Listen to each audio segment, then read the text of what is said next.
Coming up on Arirang News, South Korea signs deals to secure millions more doses of COVID-19 vaccines from Pfizer and Novavax. The hope is this will ensure the country has enough for everyone with a wide margin just in case. As South Korea faces an employment crisis, down more than 900,000 jobs last month on year, President Moon pledges to create enough public sector jobs to replace those by the end of March. And the government says it's planning to supply more than 2 million housing units in the years to come to address imbalances, and it's announced an ambitious plan to improve roads across the country.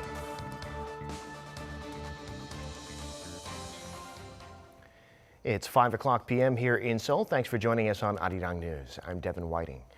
The South Korean military says it captured a suspicious man Tuesday morning near a checkpoint along the eastern portion of the DMZ. That's according to the Joint Chiefs of Staff, which says the man's identity and motive for trespassing are under investigation. Last November, a North Korean man was captured after climbing the barbed wire fence installed along the inter-Korean border. We'll bring you more details as this story develops. Data show that last month, South Korea had almost 1 million fewer people employed than a year earlier before the pandemic. President Moon Jae-in today pledged that in the first quarter, the government will have created nearly 1 million jobs in the public sector to replace those. Kim Min-ji reports. South Korea will aim to create more than 900,000 new jobs in the public sector by the end of March. That's according to President Moon Jae-in during a cabinet meeting on Tuesday, urging a pan-ministry response to recover from the employment crisis. 정부는 1월에 고용 충격을 딛고 2월을 변곡점으로 하여 빠르게 고용 회복의 길로 들어설 수 있도록 범부처적인 총력 체제로 대응해 주기 바랍니다. 중앙정부와 지자체, 공공기관이 합심하여 1분기까지 90만 개 이상의 직접 일자리를 창출하겠다는 계획을 반드시 이행하겠습니다. The country shed more than 980,000 jobs last month compared to a year earlier, the sharpest decline since December 1998. Hit especially hard have been the dining and lodging industries, which lost almost 370,000 jobs due to restrictions on their operations under the stricter social distancing rules. Noting the serious situation, President Moon said that what hurts even more is the deepening polarization among industries and income brackets. He stressed that a fourth batch of emergency relief payments is in the works to support the hardest-hit people. The president added that full support will also be provided for the private sector to keep people employed, and that the government will expand the employment safety net and step up vocational training. President Moon ordered the government to take the situation seriously and swiftly draw up extraordinary measures. He noted the recovery will take some time, citing the need for active fiscal spending and for the public sector to take on the task of priming the pump. Kim Min-ji, Arirang News. As uncertainties grow in many countries about vaccine supplies, South Korea has secured deals for more doses from Pfizer and Novavax. With these deals, the country should have enough doses for 79 million people, which will give it a margin beyond its population. Jang Tae-hyun reports. The government has confirmed it has secured additional vaccines for 23 million people to add to those for 56 million. That will mean vaccines for a total of 79 million people are available. Prime Minister Jung Se-kyun on Tuesday announced that the country is getting additional vaccines from Pfizer for 3 million people and has signed a deal with Novavax for enough vaccines for 20 million people.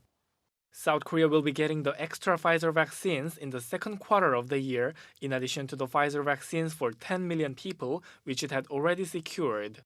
Most of those vaccines will arrive in the second half of the year, but enough for 500,000 people will be available by late March. So it means that in the second quarter, 3.5 million people could get the Pfizer vaccine.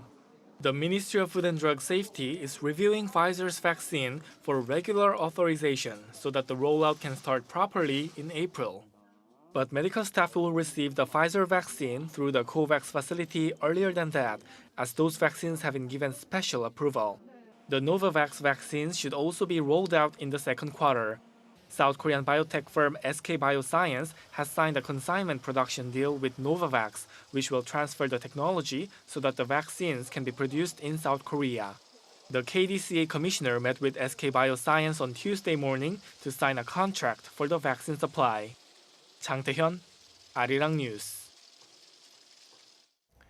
The World Trade Organization has confirmed as its new Director General the first African and also the first woman to hold the post, Ngozi Okonjo-Iweala. Speaking at a press conference for the announcement, Okonjo-Iweala vowed to take on the global economic and health challenges caused by the pandemic. She was elected unanimously by the WTO's 164 members after the last remaining rival candidate, South Korean Trade Minister Lee Myung-hee, withdrew from the race. An economist and former finance minister of Nigeria, Okonjo-Iweala will start her new job on March 1st for a term that will last 4.5 years and is renewable.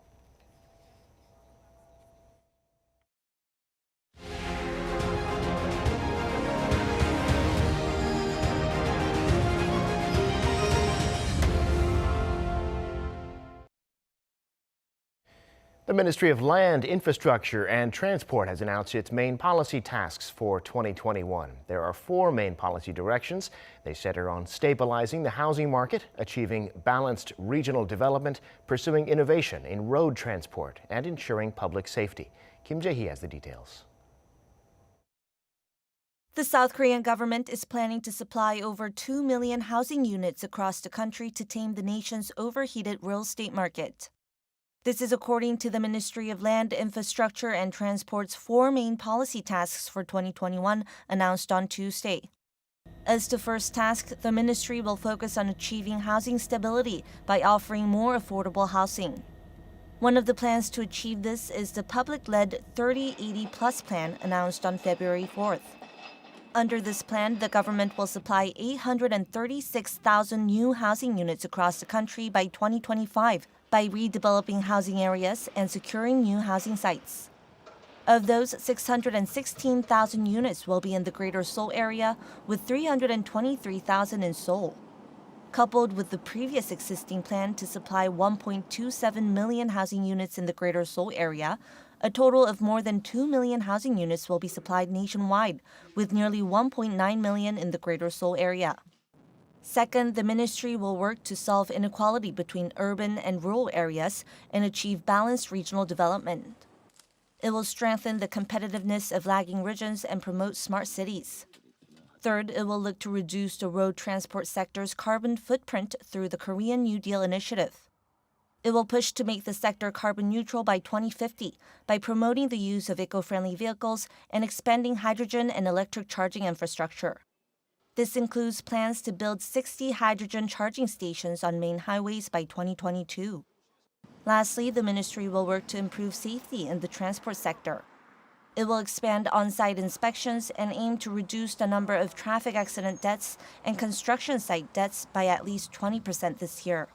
Kim Jae-hee, Arirang News.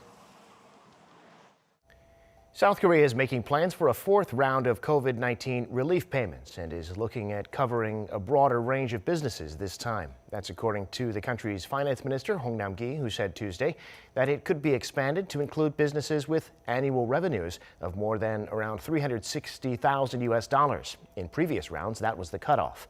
As for the size of the payments, the minister declined to say how much they would be, but he said they're also looking at extra support for the businesses that have been hit the hardest. To fund the payments, the government expects to submit this year's first supplementary budget plan by early next month. And though the pandemic has wiped out so many jobs over the past year, one bright spot has been in startups, which created 50,000 new jobs. According to the Ministry of SMEs and Startups, as of the end of 2020, there were more than 720,000 jobs at South Korean startups, an on-year increase of 7.6%. About a quarter of those jobs were filled by people aged 15 to 29, and nearly a third by women. The number 1 sector for them was information and communications technology. But the company with the biggest growth in terms of jobs was the online grocery shopping site Market Curly, whose workforce grew nearly 200%. Time now for an in-depth look at the market news this afternoon, and for that I'm joined on the line by Mr. Daniel Yu, Global Strategist at Yuanta Securities. Mr. Yu, thank you for coming on today. Good afternoon. Well, Wall Street was closed on Monday for President's Day, a federal holiday, but European shares closed higher, Asian shares up too, notably the Nikkei, which is at a 30-year high. What's the story in the global markets? Yes, as you said, European shares rallied on Monday with Frankfurt's DAX 30 was closed up 0.5%. And most of the major indexes gaining between 1 and 2.5%, somewhere between, for most of the European market. The main reason for that is because investors are hoping for a global economic recovery, helped by the vaccine rollouts and also prospects of the additional fiscal stimulus in U.S. On the overall economic data front, Eurozone's trade surplus came in larger than expected in December. And most of the industrial output came in at slightly less than forecasted. In any case, overall economic recovery is expected in a global scale. Clearly, U.S. market futures is actually moving upward trend, particularly for small and mid-cap stocks. They're up about 1% plus. And Korean market yesterday as well as today, most of these were positively affected because of this possibility of economic recovery that were expected over the first half of this year. And Korean shares a mix today, a gain for the Kospi, though not quite at its session high. The Kosdaq a little lower. Shares of Naver rose briefly above 400,000 won on news of the online retail giant Coupang looking to list on the New York Stock Exchange. Tell us about the local market. Right.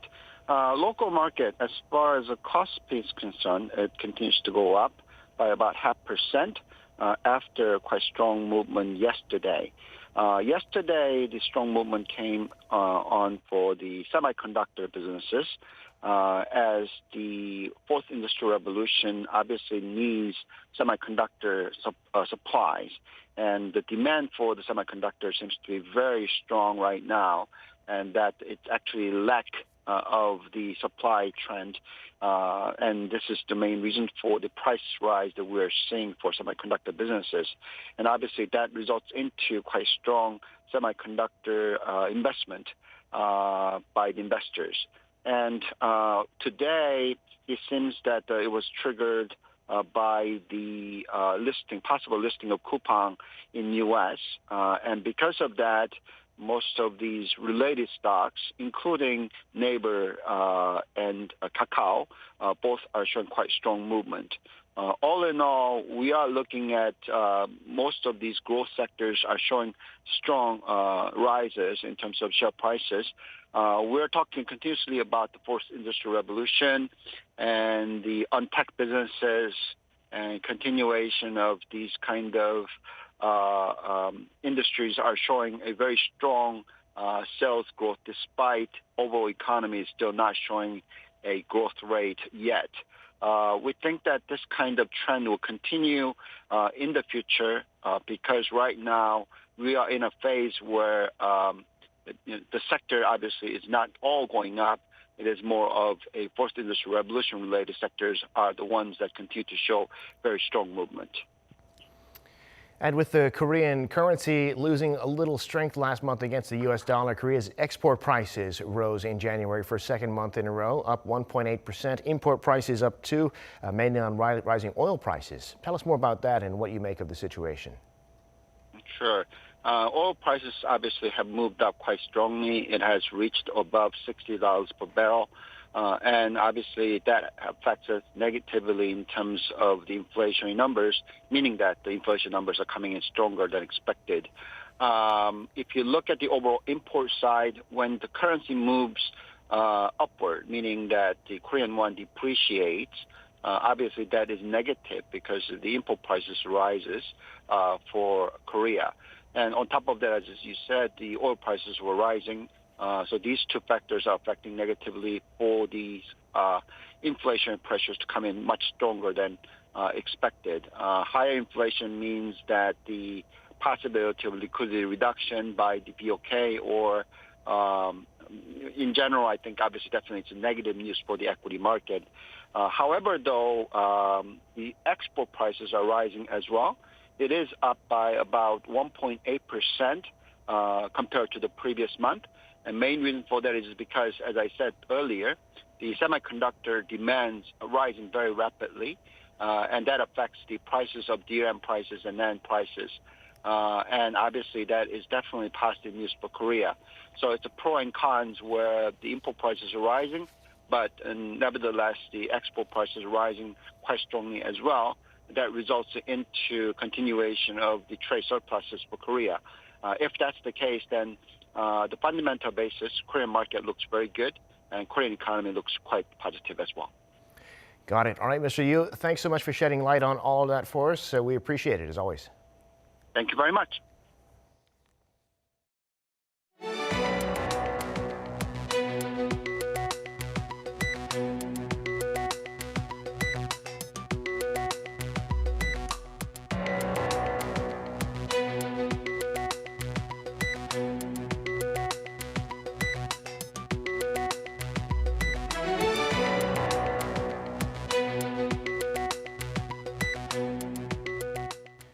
And that brings us to the end of this newscast. Thank you for watching. More live news coming your way at 7 p.m. Korea time.